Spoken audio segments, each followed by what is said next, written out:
메스. 고요한 수술실, 안오직 삐삐하는 바이탈 사인 모니터 소리와 낮은 기계음만이 흐르는 가운데 한서연의 목소리는 얼음처럼 차갑고 단호했다. 형광등 불빛 아래 그녀의 마스크 위로 드러난 눈은 독수리처럼 예리하게 환자의 열린 가슴을 응시하고 있었다. 복잡하게 얽힌 혈관과 미세하게 떨리는 심장 근육. 생과 사의 경계가 오가는 그 위태로운 공간에서 그녀는 군대를 지휘하는 장군처럼 침착하고 정확했다. 석션, 출혈 부위 확보. 땀방울이 송골송골 맺힌 어시스턴트 의사가 다급하게 움직였다. 오늘 수술은 대동맥 박리증 심장외과 수술 중에서도 가장 어렵고 위험한 수술 중 하나였다. 조금의 실수도 용납되지 않았다. 하지만 집도인 한서연에게는 긴장이나 두려움의 기색이 전혀 보이지 않았다. 그녀의 손은 기계처럼 정교하게 움직이며 손상된 혈관을 봉합하고 인조혈관을 이식했다. 마치 수십 년 경력의 명장 밍장, 이 섬세한 예술작품을 다루는 듯한 모습이었다. 바이패스 오프, 심박동 체크. 모두가 숨을 죽였다. 잠시 멈추었던 심장이 다시 제 기능을 할 시간이었다. 모니터 위를 일직선으로 달리던 그래프가 미세하게 요동치기 시작했다. 이내 규칙적이고 힘찬 파동이 쿵쿵쿵 하는 소리와 함께 수술실 전체에 울려 퍼졌다. 성공입니다. 누군가의 외침과 함께 팽팽했던 긴장감이 안도의 한숨으로 바뀌었다. 한서연은 그제야 환자에게서 시선을 떼고 지친 몸을 기댔다. 8시간에 걸친 대수술이었다. 마무리 부탁합니다. 그녀는 남은 처치를 다른 의사들에게 맡기고 수술실을 나섰다. 복도를 걷는 그녀의 걸음은 무거웠지만 마음은 깃털처럼 가벼웠다. 이것이 그녀가 사는 이유였다. 꺼져가는 생명을 되살리는 것, 절망의 끝에서 희망을 건져 올리는 것. 1년 전 지옥 같던 결혼 생활에 종지부를 찍고 다시 가운을 입기로 결심한 이후 그녀는 오직 일에만 매달렸다. 이혼 후 강태준이 위자료 명목으로 주려던 어마어마한 재산과 주식을 그녀는 단 하나도 받지 않았다. 그녀가 원한 것은 오직 자유였다. 유진그룹 강태준의 아내라는 화려하지만 공허한 수식어를 떼어내고 오롯이 의사 한서연으로 살아가는 삶.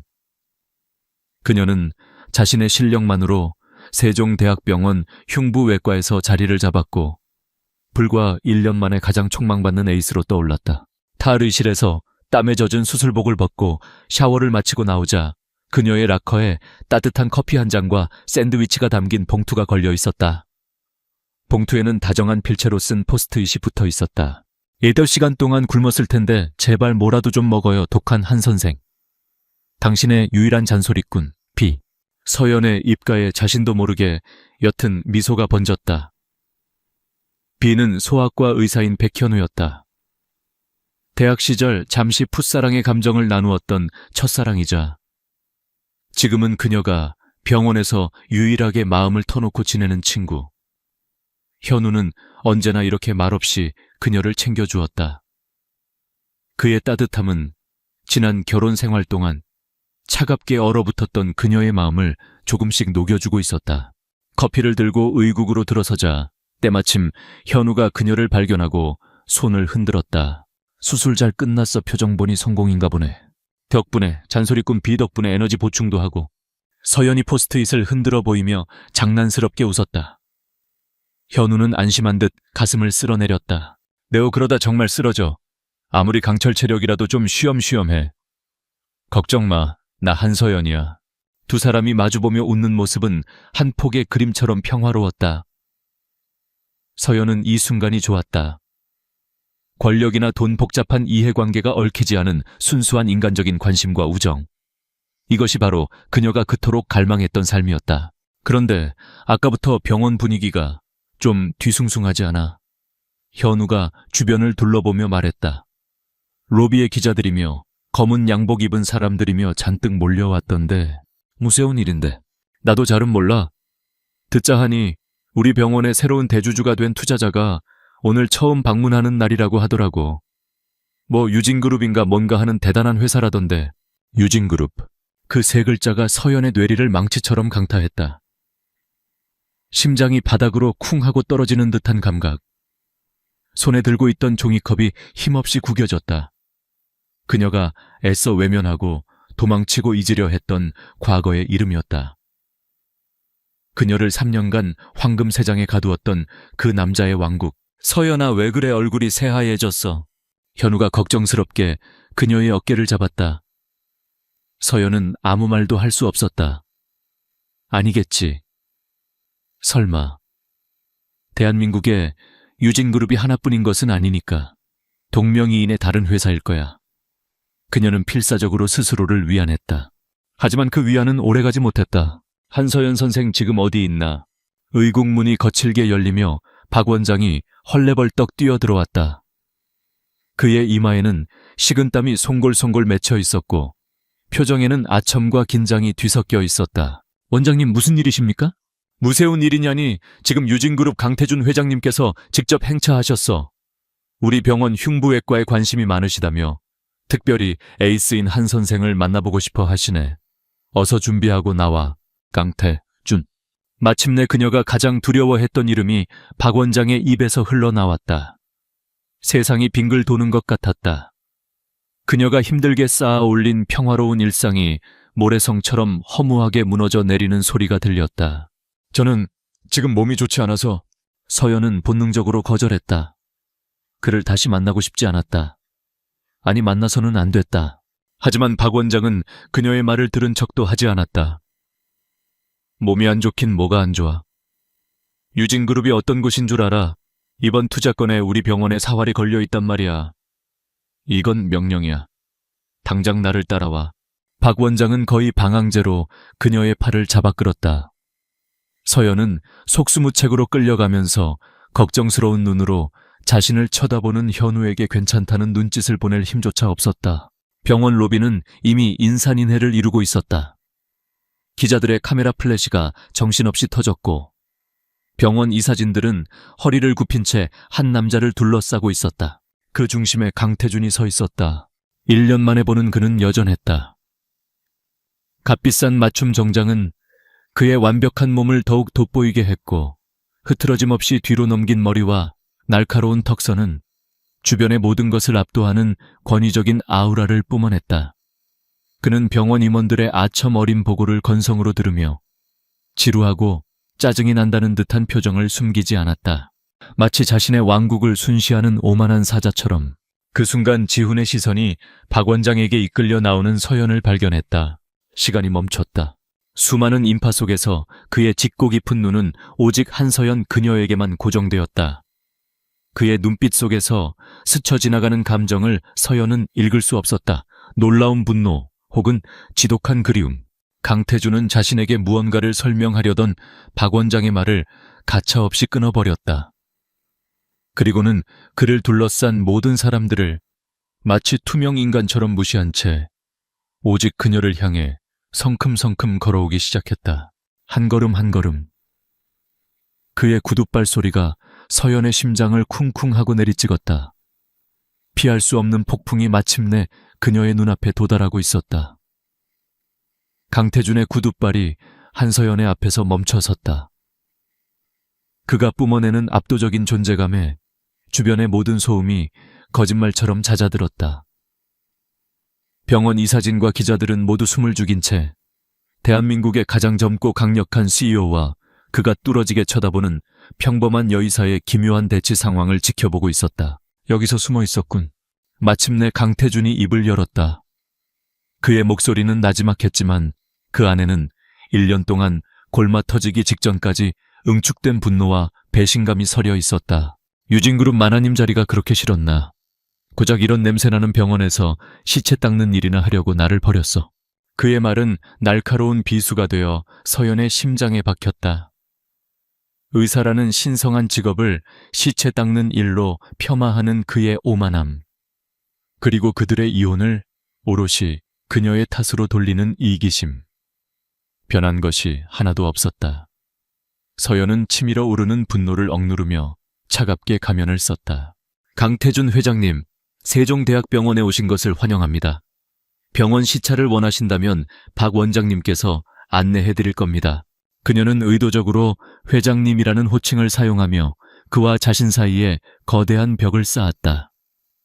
더 이상 우리는 부부가 아니라고, 당신과 나는 이제 완벽한 타인이라고 온몸으로 선언하고 있었다. 그녀의 차가운 태도에 강태준의 미간이 꿈틀거렸다. 바로 그때 상황의 심상치 않음을 느낀 백현우가 앞으로 나섰다. 그는 서연의 앞을 막아서듯 부드럽게 그녀의 팔을 감싸며 강태준을 향해 정중하게 고개를 숙였다. 처음 뵙겠습니다. 소아과 전문의 백현우라고 합니다. 한서연 선생은 방금 8시간이 넘는 대수술을 마쳐서 심신이 많이 지쳐있는 상태입니다. 용무가 있으시다면 다음에 당신이 누군데 참견이지. 강태준은 현우의 말을 잘라먹으며 머리부터 발끝까지 그를 훑어보았다. 마치 자신의 영역을 침범한 다른 수컷을 경계하는 맹수처럼 그의 눈에는 노골적인 저기가 번뜩였다. 서연의 팔을 부드럽게 감싸고 있는 현우의 손이 특히나 그의 신경을 거슬렸다. 한서연의 컨디션은 내가 알아서 해. 당신이 신경 쓸 일이 아니라는 뜻이야. 그리고 그는 마치 쐐기를 박듯 말했다. 네, 아내의 일은. 아내라는 단어가 로비 전체에 울려 퍼졌다. 박 원장을 비롯한 병원 관계자들은 물론 기자들의 눈이 경악으로 동그래졌다.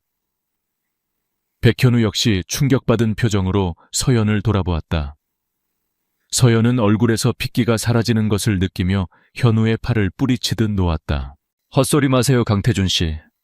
우리는 1년 전에 이혼했어요. 법적으로 완벽하게 끝난 사이라고요.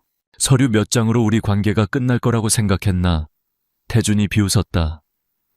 착각하지 마, 한서연. 넌 죽어서도 내 여자야.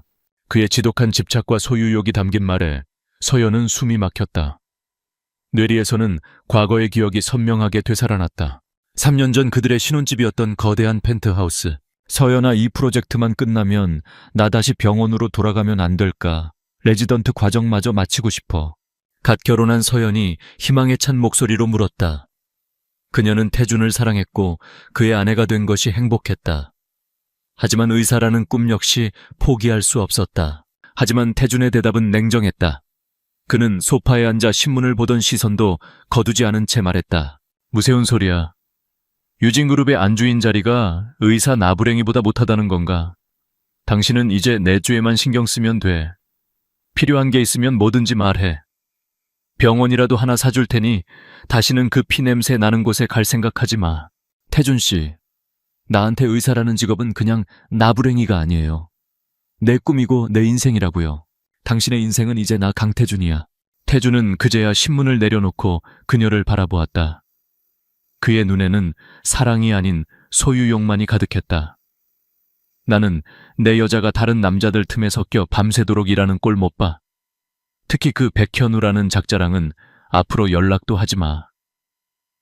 오늘 병원 동기 모임이라는 것도 그 자식 때문에 나간 거 아닌가. 서연은 할 말을 잃었다.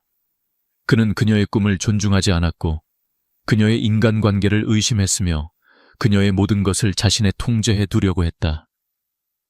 그날 이후 그들의 관계는 서서히 금이 가기 시작했다. 그의 사랑은 그녀를 행복하게 하는 것이 아니라 질식하게 만드는 독이었다. 아, 회장님. 박 원장이 눈치 없이 끼어들었다. 그는 어떻게든 이 상황을 수습하고 새로운 투자자의 비위를 맞춰야 했다. 저 회장님, 일단 제 방으로 가셔서 차 한잔 하시면서 흉부외과의 발전을 위한 논의를. 됐고. 태준은 박 원장을 귀찮다는 듯 쳐다봤다. 한서연 선생과 따로 할 얘기가 있으니 회의실이나 하나 준비해 주시죠. 흉부외과의 미래에 대한 아주 중요한 논의가 될 테니. 그의 말은 거절할 수 없는 명령이었다. 서연은 주먹을 꽉 쥐었다. 그가 말하는 흉부외과의 미래가 결국 자신에 대한 이야기일 것이라는 것을 너무나도 잘 알았다. 하지만 수많은 눈이 지켜보는 앞에서 그리고 병원에 사활이 걸렸다는 박 원장의 압박 속에서 그녀는 저항할 수 없었다. 잠시 후 서연은 병원 최상층에 있는 VIP 회의실에서 강태준과 단둘이 마주 앉아 있었다. 거대한 유리창 너머로 서울의 정영이 한눈에 들어왔지만 두 사람 사이의 공기는 살얼음판처럼 차가웠다. 태주는 의자에 깊숙이 기댄 채 다리를 꼬고 그녀를 바라보고 있었다. 그 자식 누구지? 역시나 그의 첫 질문은 병원 업무와는 아무런 관련이 없었다. 백현우 선생을 말씀하시는 거라면 제 동료입니다. 동료 6년 전 네가 나 몰래 만나던 첫사랑 새끼가 아니고. 태준의 목소리에 날이 서 있었다. 그는 이미 현우의 뒷조사를 모두 마친 상태였다. 서연은 기가 막혔다. 그의 지독한 의심증은 1년이 지난 지금도 변함이 없었다. 과거 얘기는 하고 싶지 않네요. 병원 업무에 대해 하실 말씀이 있는 게 아니라면 이만 일어나 보겠습니다.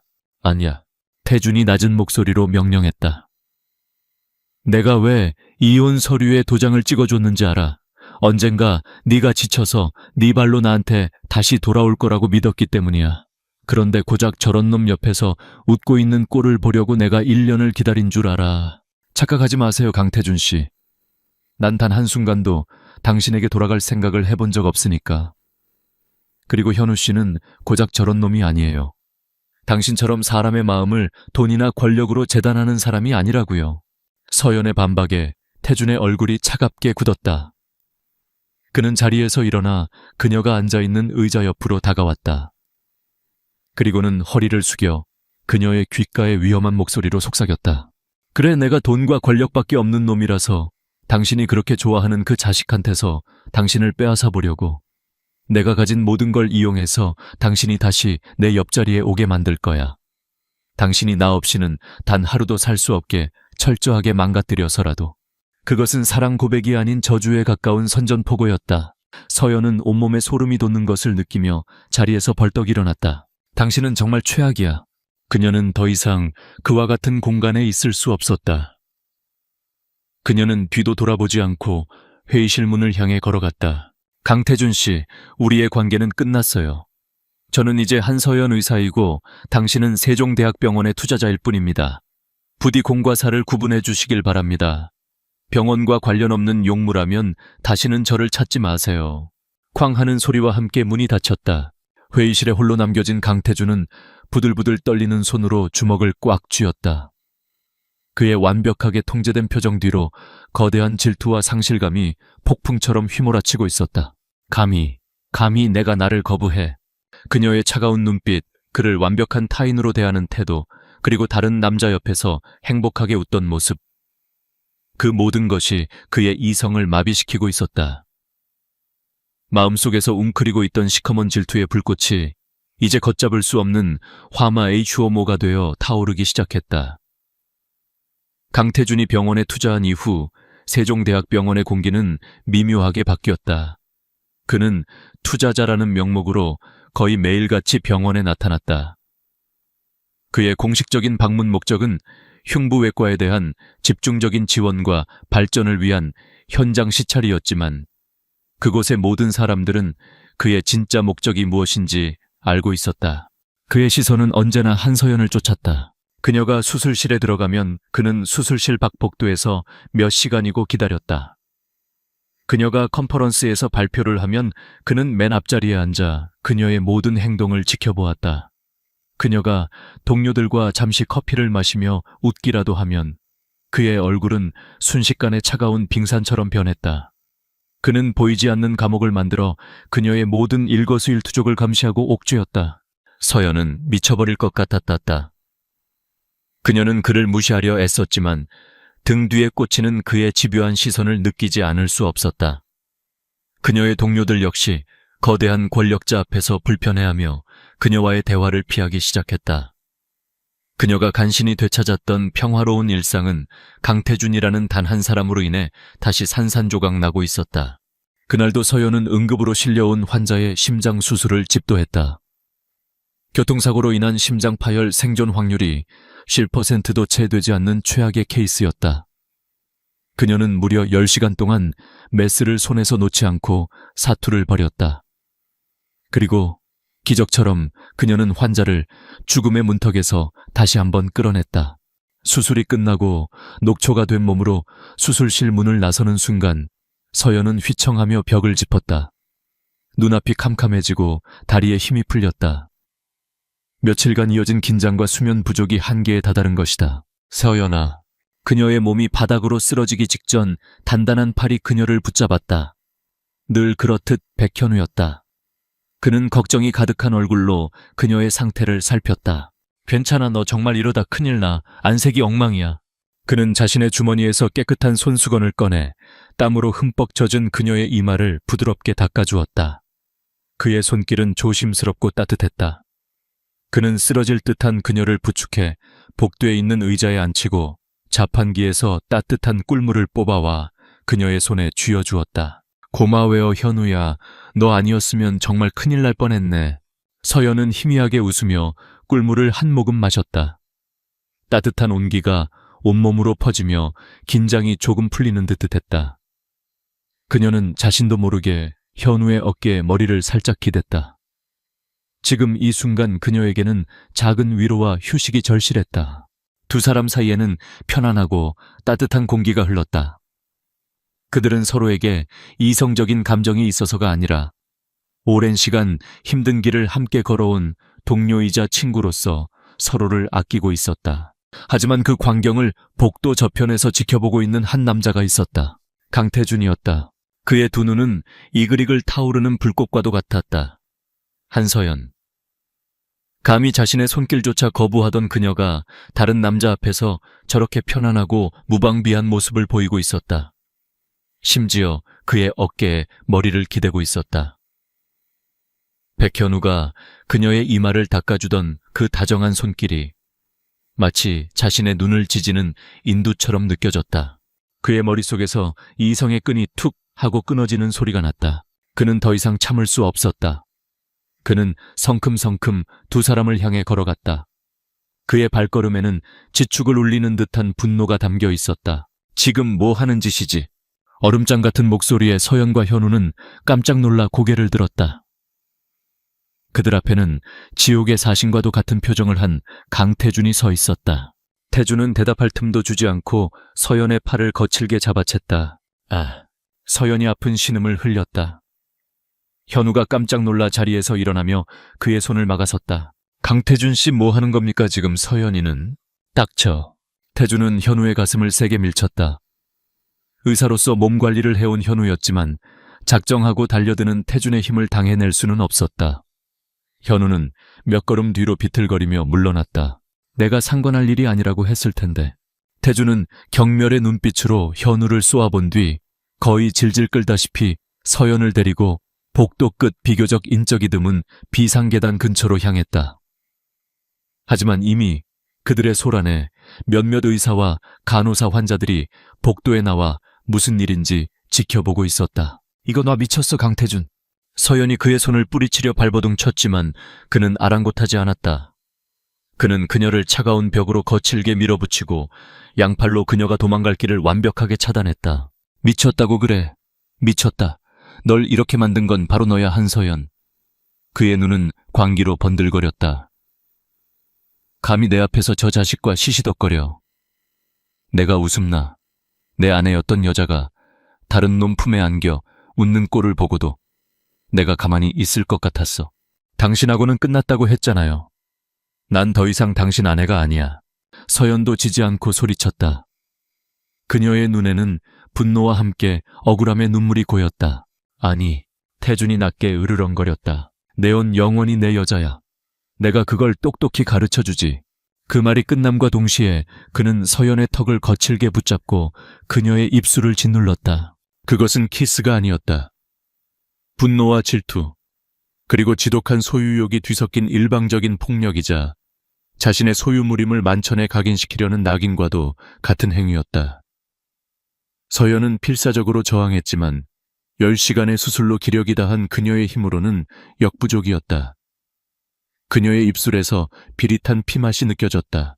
이 모든 광경은 복도에 있던 모든 사람들의 눈에 그대로 노출되었다. 충격과 경악에 빠진 사람들, 수군거리며 휴대폰을 꺼내드는 사람들, 그리고 망연자실한 표정으로 주먹을 쥔 채 서 있는 백현우까지. 얼마나 지났을까? 서연은 마지막 남은 힘을 쥐어짜 그를 밀쳐냈다. 짝! 정적이 흐르는 복도에 날카로운 파열음이 메아리쳤다. 서연이 태준의 뺨을 혼신의 힘을 다해 내리친 것이다. 태준의 고개가 살짝 돌아갔고 그의 뺨에는 선명한 손자국이 붉게 떠올랐다. 서연은 치욕과 분노로 떨리는 목소리로 외쳤다. 당신, 인간도 아니야. 당신은 내 남편이었던 적도 없고 앞으로도 그럴 자격 없어. 다시는 내 몸에 손대지 마. 그녀는 눈물을 쏟아내며 자신을 동정하거나 혹은 호기심 어린 눈으로 쳐다보는 군중들을 해치고 미친 듯이 달려갔다.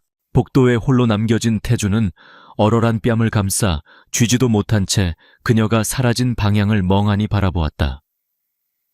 그의 심장은 자신의 행동에 대한 충격과 그녀의 눈물에 대한 알 수 없는 고통으로 미친 듯이 요동치고 있었다. 그때 백현우가 그의 앞으로 다가왔다. 그의 온화하던 눈빛은 온데간데 없고 차가운 분노만이 서려 있었다. 이게 당신이 말하는 사랑입니까? 그녀에게 상처를 주고 모두 앞에서 모욕을 주는 것이 당신의 방식인가요? 태주는 대답 대신 증오가 가득 담긴 눈으로 현우를 노려볼 뿐이었다. 그는 아무 말 없이 몸을 돌려 서연이 사라진 반대 방향으로 폭풍처럼 걸어갔다. 그의 등 뒤로 세종대학병원은 거대한 스캔들의 폭풍 속으로 빠져들고 있었다. 강태준이 남기고 간 폭풍은 세종대학병원 전체를 집어삼켰다. 한서연은 순식간에 모든 대화의 중심, 모든 시선의 표적이 되었다.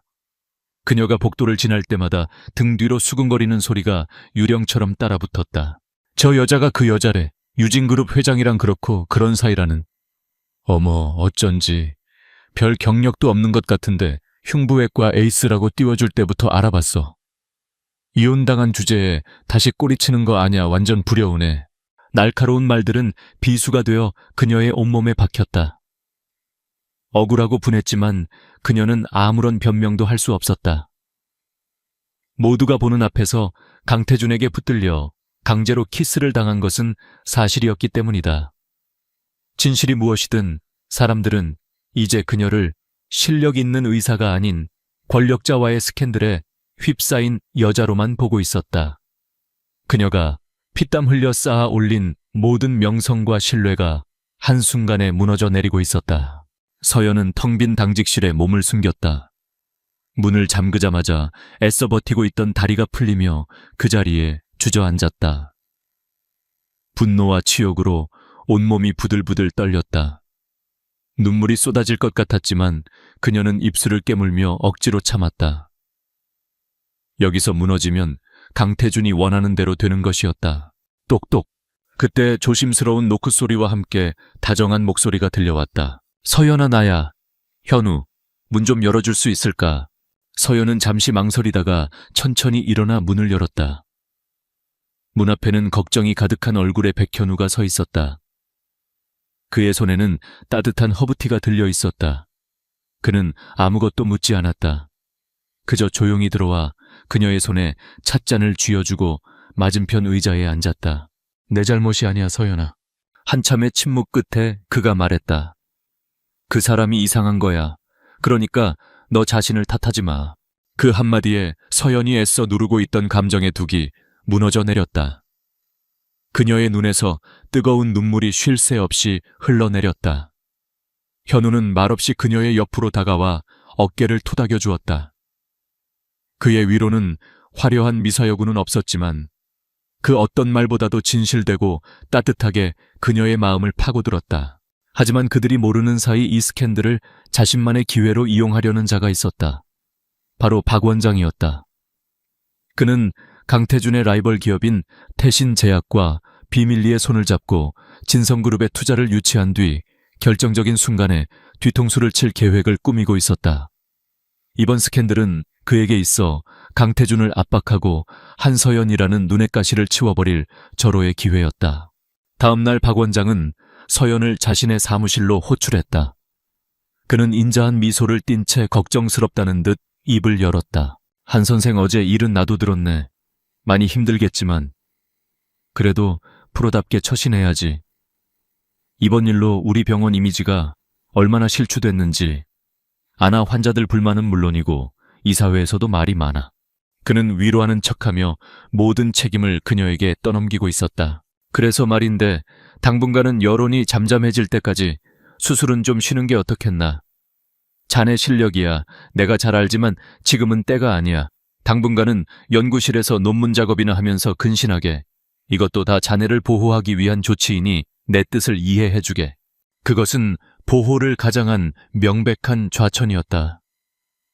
그녀에게서 메스를 빼앗는 것은 그녀의 영혼을 빼앗는 것과 같다는 것을 알면서 저지르는 악의적인 처사였다. 서연은 박 원장의 비열한 속내를 꿰뚫어 보았다. 그가 원하는 것은 자신의 근신이 아니라 이 상황을 못 이겨 강태준에게 무릎 꿇거나 혹은 제 발로 병원을 떠나는 것일 터였다. 알겠습니다, 원장님. 서연은 분노했지만 겉으로 드러내지 않았다. 지금 저항하는 것은 어리석은 짓이었다. 그녀는 담담하게 그의 지시를 받아들였다. 하지만 그녀의 눈빛은 그 어느 때보다 차갑게 타오르고 있었다. 당신이 원하는 대로 순순히 물러나지는 않을 거야. 한편 유진그룹 회장실의 강태준은 지독한 후회와 분노에 휩싸여 있었다. 그의 머릿속에서는 눈물을 흘리며 자신을 노려보던 서연의 얼굴이 떠나지 않았다. 자신의 뺨에 와닿았던 그녀의 손바닥의 감촉이 아직도 생생했다. 그는 자신의 감정을 통제하지 못하고 그녀에게 씻을 수 없는 상처를 주었다는 사실에 화가 났지만 그 분노의 방향은 온전히 자신을 향하지 않았다. 그는 자신의 행동이 그녀를 더욱더 멀어지게 만들었다는 결과에 분노했고 그녀를 그렇게 몰아붙인 백현우와 그런 상황을 만든 세상에 분노했다. 그의 오만한 자존심은 결코 자신의 잘못을 순순히 인정하는 법이 없었다. 회장님, 김 비서가 조심스럽게 사무실로 들어와 보고했다. 세종대학병원에서 돌고 있는 소문과 박 원장이 한서연 선생에게 내린 부당한 조치에 대해 정리한 보고서입니다. 태준은 보고서를 빼앗아 들었다. 그가 없는 곳에서 서연이 온갖 추잡한 소문의 주인공이 되고 박 원장 같은 자에게 모욕적인 처사를 당하고 있다는 사실에 그의 눈에서 불꽃이 튀었다. 감히 누가 내 여자에게 손을 대. 그는 서연이 자신을 거부하는 것은 참을 수 없었지만 다른 누군가가 그녀를 건드리는 것은 용납할 수 없었다. 그의 뒤틀린 소유욕은 보호라는 이름으로 다시 한번 발현되었다. 그는 즉시 책상 위에 전화를 들어 박 원장에게 연결했다. 박 원장. 수화기 너머로 당황하는 박 원장의 목소리가 들려왔다. 네네 회장님 어인일이십니까? 듣자 하니 흉부외과에 인사조치가 좀 있었던 것 같던데. 태준의 목소리는 강철처럼 차가웠다. 내일부로 한서연 선생의 모든 수술 스케줄을 원상복구시켜. 그리고 다시 한번 그녀가 병원에서 부당한 대우를 받는다는 소리가 내 귀에 들리면 우리 그룹과 맺은 투자 협약은 그 즉시 파기되는 줄 알아. 그는 박 원장에게 대답할 기회도 주지 않고 전화를 끊어버렸다. 박 원장은 식은땀을 흘리며 한동안 멍하니 수화기를 들고 서 있었다. 강태준은 자리에서 일어나 창밖을 내다보았다. 그는 자신이 방금 서연을 위해 문제를 해결했다고 생각했다. 그녀를 괴롭히는 자들을 응징하고 그녀의 자리를 되찾아 주었다고 믿었다. 하지만 그는 몰랐다. 그의 이런 행동이야말로 서연이 가장 혐오하는 통제의 또 다른 형태라는 것을. 그는 그녀를 돕는 것이 아니라 더 크고 정교한 세장을 만들어 그녀를 다시 가두려 하고 있었다. 근본적인 문제인 자신의 잘못을 해결하지 않은 채 그는 그저 자신의 막강한 힘으로 그녀 주변의 세상을 재배치하고 있을 뿐이었다. 그의 잘못된 보호는 두 사람의 관계를 더욱 깊은 파국으로 몰고 갈 또 다른 비극의 서막이었다. 강태준의 전화 한 통이 불러온 파장은 즉각적이었다. 박 원장은 다음 날 아침 굳은 얼굴로 한서연을 다시 호출해 오해가 있었다며 그녀의 모든 수술 스케줄을 원상 복구시켰다. 병원 내에서 그녀를 향해 쏟아지던 노골적인 비난과 수군거림도 하룻밤 사이에 잦아들었다. 마치 거대한 손이 보이지 않는 곳에서 모든 것을 통제하고 정리한 듯했다. 하지만 서연은 조금도 기쁘지 않았다. 오히려 더 큰 무력감과 분노에 휩싸였다. 그녀는 이 모든 변화가 누구의 힘으로 이루어진 것인지 너무나도 잘 알았다. 강태준. 그가 또다시 자신의 인생의 멋대로 개입한 것이다. 그녀는 곧장 병원 옥상으로 올라가 그에게 전화를 걸었다. 지금 뭐 하자는 거예요? 수화기 너머 태준의 목소리는 아무것도 모른다는 듯 태연했다. 무슨 소린지 모르겠군. 모르긴 뭘 몰라요. 당신이 박 원장한테 전화했죠. 내 일에 상관하지 말라고 했을 텐데요. 나는 당신의 인형이 아니에요. 당신이 마음대로 조종하고 당신 마음대로 보호라는 이름의 감옥에 가둘 수 있는 그런 존재가 아니라고요. 보호, 그래, 보호지. 그럼 내가 가만히 보고만 있었어야 하나. 네가 온갖 더러운 소문의 주인공이 되고 박 원장 같은 놈한테 멸시당하는 꼴을. 차라리 그게 나아요. 내 힘으로 싸우고 내 힘으로 증명할 기회조차 빼앗아가는 당신의 그 오만한 동정보다는 훨씬 낫다고요. 서연의 외침에 태주는 순간 말을 잃었다. 그는 이해할 수 없었다. 그는 분명 그녀를 도왔다. 그녀를 괴롭히는 문제들을 해결해 주었다. 그런데 왜 그녀는 고마워하기는커녕 오히려 이렇게 분노하는 것일까? 그의 세상에서 힘과 권력은 모든 것을 해결하는 가장 확실한 수단이었다. 한서연, 그의 목소리가 다시 차갑게 가라앉았다. 네가 지금 무슨 말을 하고 있는지 알고는 있는 건가? 내가 아니었으면 넌 지금쯤 수술실 근처에도 못 가고 있었어. 그게 바로 문제예요. 나는 당신의 힘을 빌려서 그 자리에 서고 싶은 게 아니란 말입니다. 서연은 더 이상 대화가 무의미하다는 것을 깨닫고 전화를 끊어버렸다. 그녀는 난간 앞에 서서 차가운 바람을 맞았다. 강태주는 그녀를 돕는 것이 아니었다. 그는 그녀의 독립적인 투쟁을 짓밟고 그녀를 다시 자신에게 의존적인 존재로 만들려 하고 있었다. 나 없이는 너는 아무것도 아니다라는 것을 그의 모든 행동이 그렇게 말하고 있었다. 그날 이후 두 사람 사이에는 새로운 형태의 전쟁이 시작되었다. 침묵의 전쟁. 강태주는 더 이상 그녀 앞에 직접 나타나지 않았다. 대신 그는 그림자처럼 그녀의 주변을 맴돌았다. 서연이 맡은 수술에 필요한 최신 장비가 갑자기 병원에 도입되었다. 그녀의 연구 논문에 필요한 희귀 자료들이 익명의 기부자에 의해 병원 도서관에 기증되었다. 그녀에게 무례하게 굴었던 간호사가 다음 날 다른 부서로 발령이 났다. 그의 보호는 더욱더 정교하고 집요해졌다. 병원의 모든 사람들은 이제 한서연이 강태준의 절대적인 비호 아래 있다는 것을 알았다. 그들은 그녀를 두려워했고 피했다. 그녀는 동료들 사이에서 완벽하게 고립되었다. 그녀는 더 이상 동등한 동료가 아닌 회장님의 여자라는 보이지 않는 낙인이 찍힌 특수한 존재가 되어버렸다. 이런 상황 속에서 그녀에게 변함없이 다가와준 사람은 오직 백현우뿐이었다. 그는 다른 사람들의 시선을 신경 쓰지 않고 예전처럼 그녀에게 따뜻한 커피를 건네고 힘든 수술이 끝나면 말없이 그녀의 곁을 지켜주었다. 너무 힘들어하지 마. 사람들은 곧 진실을 알게 될 거야. 너의 실력이 진짜라는 걸. 현우의 위로는 그녀에게 유일한 숨통이었다. 하지만 서연은 그에게 미안한 마음이 들었다. 자신 때문에 그까지 곤란한 상황에 처하게 될까봐 걱정되었다. 현우야, 당분간은 나랑 너무 가깝게 지내지 않는 게 좋을 것 같아. 괜히 너까지. 무세운 소리야. 이럴 때일수록 옆에 있어 줘야지. 그리고 나는 강태준이라는 사람이 두렵지 않아. 그 사람이 가진 돈이나 권력이 아니라 의사 한서연이라는 너 자신을 믿고 응원하는 거니까. 현우의 말은 강태준의 방식과 너무나도 달랐다. 그는 그녀를 통제하려 하지 않았고 그녀의 능력을 의심하지 않았다. 그는 그저 묵묵히 그녀의 길을 지지하고 있을 뿐이었다. 서연은 그에게서 진정한 존중과 우정이 무엇인지를 다시 한번 깨달았다. 서연은 이대로 주저앉을 수 없다고 결심했다. 강태준의 그늘에서 벗어나 그리고 자신을 올가매는 부당한 편견에 맞서 오직 자신의 실력으로 모든 것을 증명해 보이겠다고 다짐했다. 그녀는 이전보다 더 독하게 일에 매달렸다. 가장 어렵고 성공 확률이 낮은 수술을 자원했고 밤을 새워가며 논문을 썼다.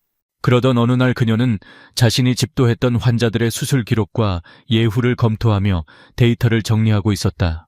자신의 수술 성공률이 병원의 다른 어떤 의사보다도 월등히 높다는 것을 객관적인 데이터로 증명하여 자신에 대한 헛소문을 잠재우기 위함이었다. 수십 명의 환자 차트를 비교 분석하던 그녀의 눈에 이상한 점 하나가 포착되었다. 특정 시기 이후에 특정 회사에서 납품한 인공 심장 판막을 이식받은 환자들에게서 경미한 수준의 부작용이 공통적으로 나타나고 있었다. 사망이나 심각한 합병증으로 이어질 정도는 아니었지만 분명 통계적으로 유의미한 차이였다. 이상하다. 21 메디테크라는 회사의 제품은 식약처의 허가를 받기 전부터 박 원장님이 특별히 지시해서 긴급으로 도입했던 장비인데 서연의 머릿속에 경고등이 켜졌다. 그녀는 병원 내부 전산망을 통해 메디테크의 장비 납품 기록과 관련 서류들을 조회하기 시작했다. 일반 의사에게는 접근 권한이 없는 자료들이었지만 그녀는 대학 시절 동아리에서 배웠던 해킹 기술을 이용해 조심스럽게 방화벽을 우회했다. 그리고 마침내 그녀는 결정적인 문건 하나를 발견했다. 그것은 메디테크와 병원 간의 공식적인 납품 계약서가 아니었다. 박 원장과 메디테크의 대표가 개인적으로 주고받은 이메일 형태의 이면 계약서였다.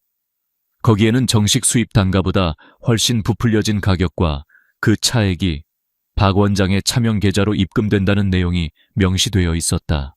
심장이 쿵쾅거리기 시작했다. 이것은 단순한 장비 문제가 아니었다.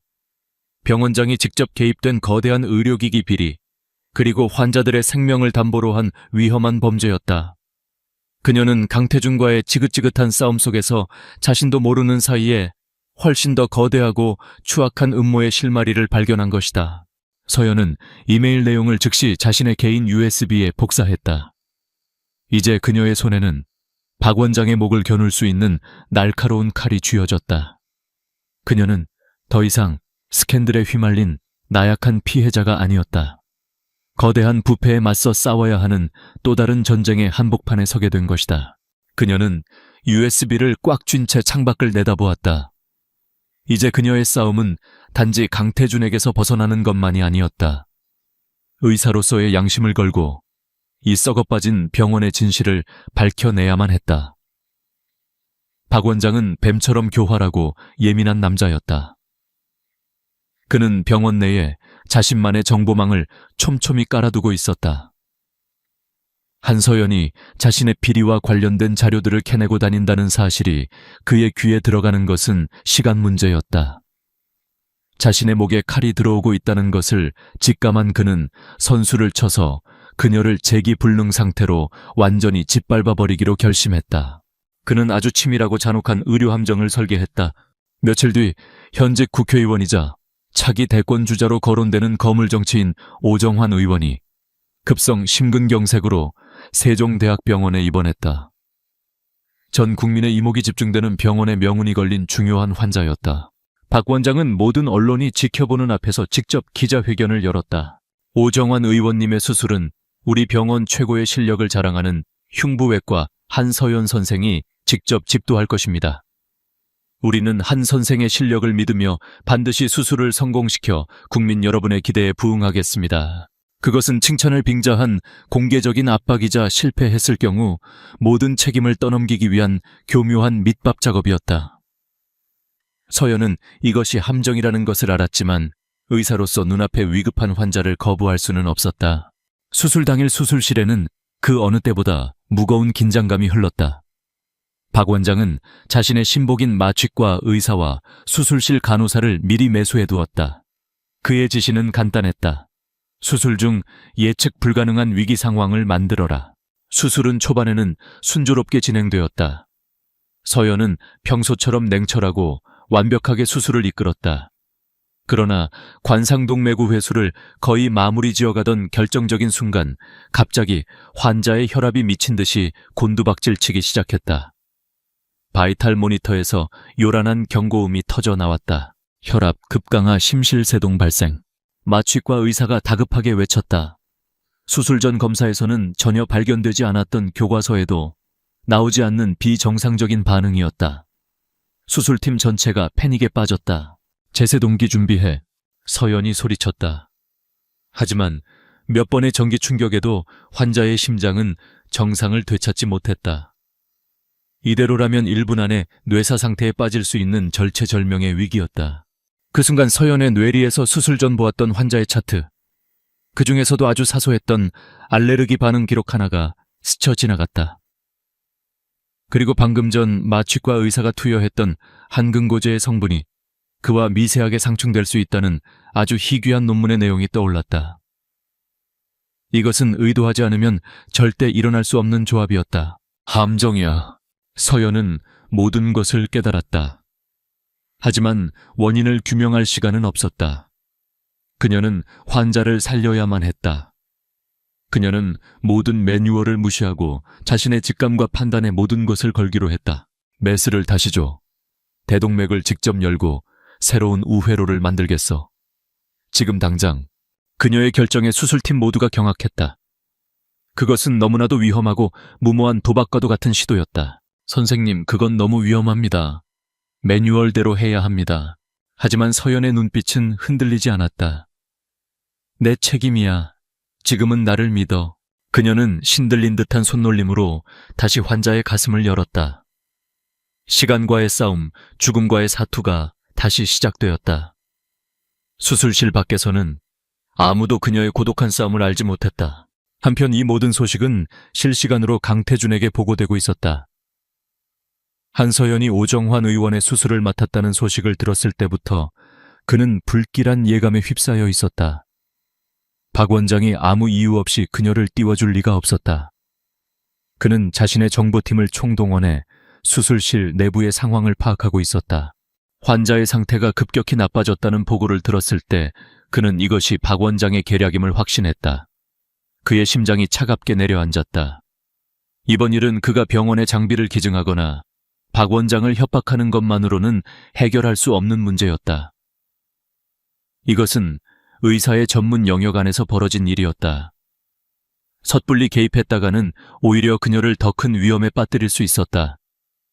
그는 태어나서 처음으로 자신의 돈과 권력이 아무런 쓸모도 없다고 느껴지는 깊은 무력감에 빠졌다.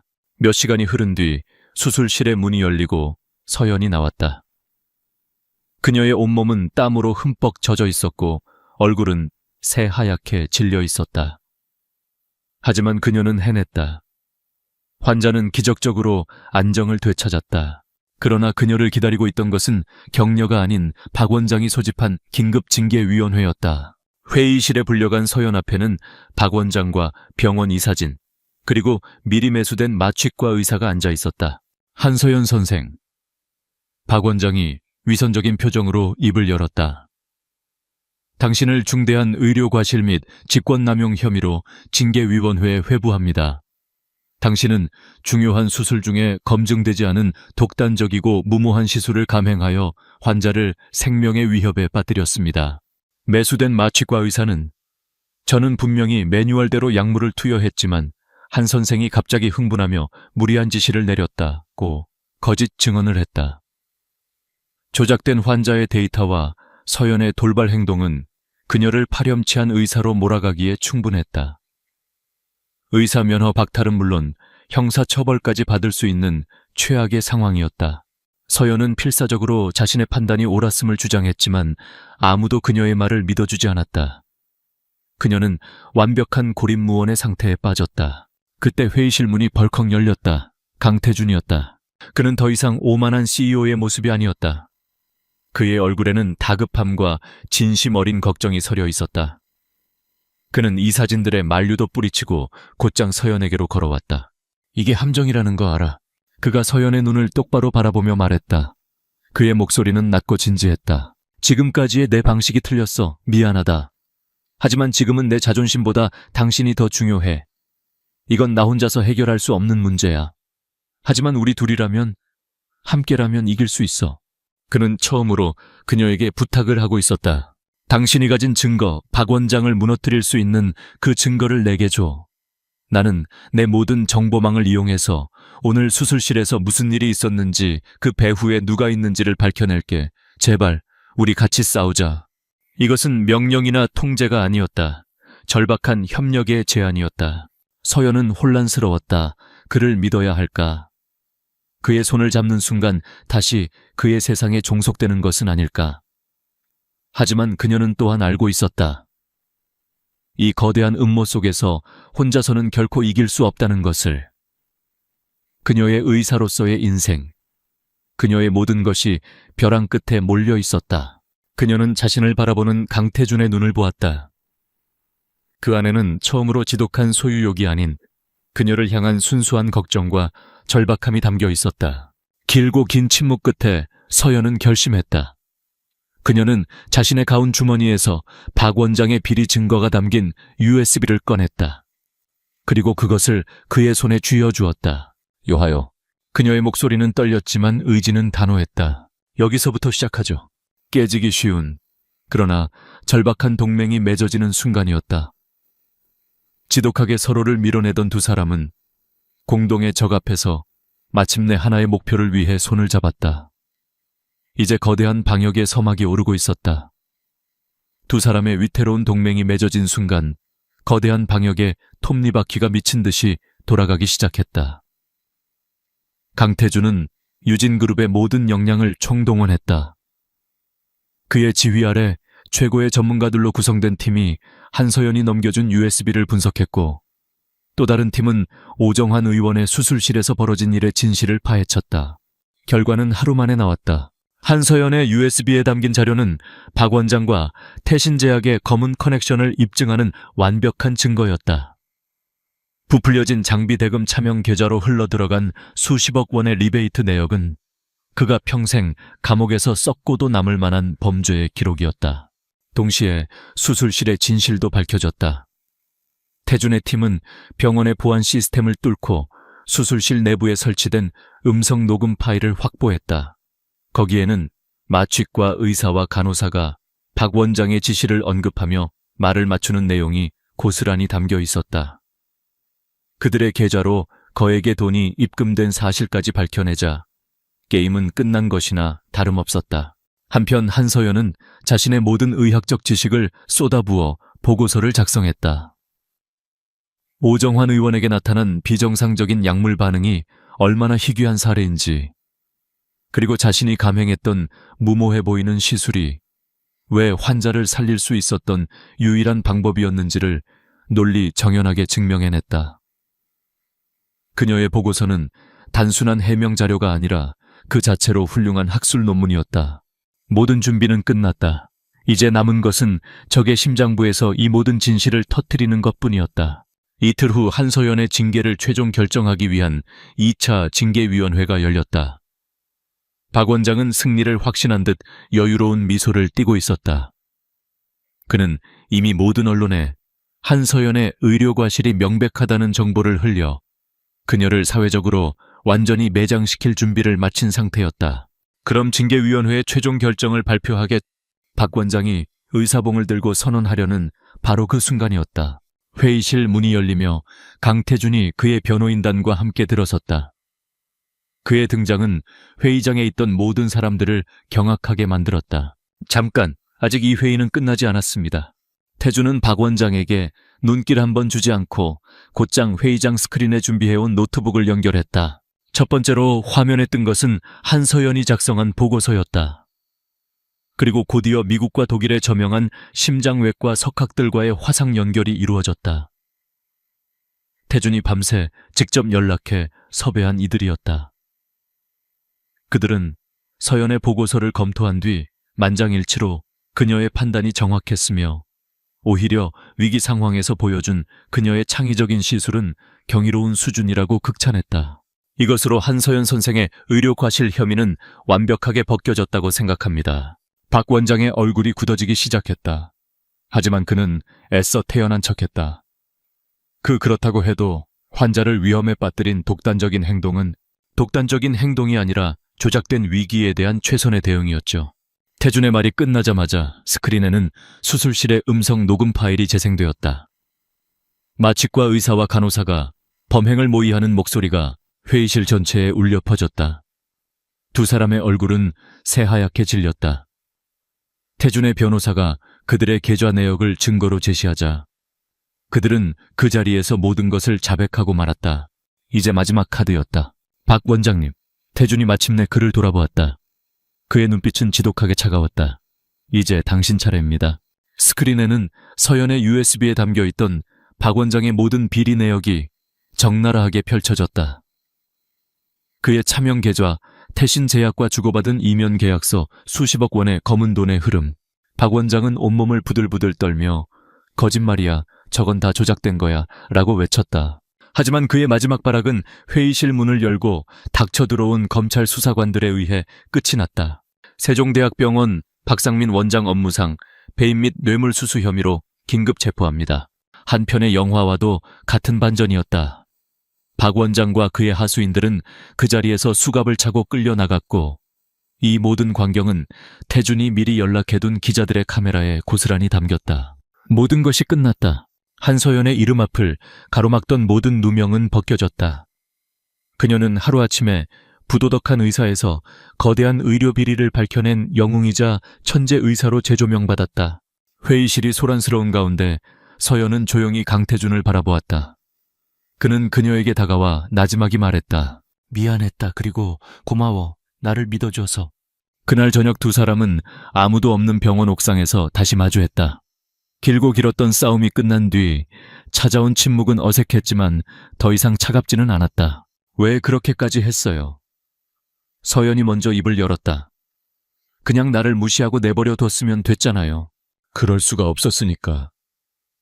태준이 담담하게 대답했다.